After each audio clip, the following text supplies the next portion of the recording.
Goeiemôre, lekker om vanoggend saam met u te wees.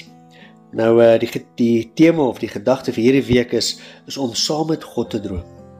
Nou, wat is God se drome vir ons lewens? Wat is sy gedagtes vir ons lewens? Ons weet, God se gedagtes is baie hoër en verder as wat ons gedagtes ooit kan wees. Maar baie keer sit ons met ons eie fantasie, ons eie dagdromery, ons eie denke, ons eie drome wat nie heeltemal in lyn is met God se drome vir ons lewens nie. Want God se drome is tog goed en is wonderlik. Sy plan vir ons lewens is fantasties, is wonderlik.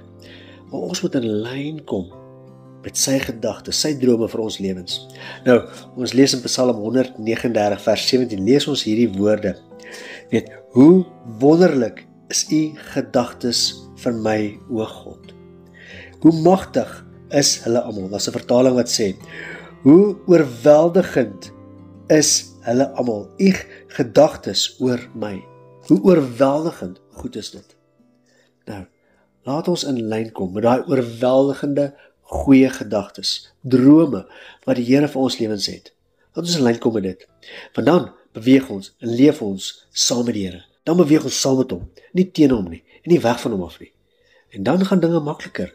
Dan vloei dinge. Dan, so die Engelsman sê, dan is ons in God se slipstream. Dan begin dinge in ons lewens gebeur. Wanneer ons drome in lyn kom met God se drome vir ons lewens.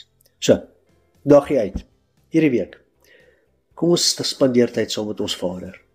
Spandeer tyd saam met die Heilige Gees. Sê, Here, u gedagtes is wonderlik oor my.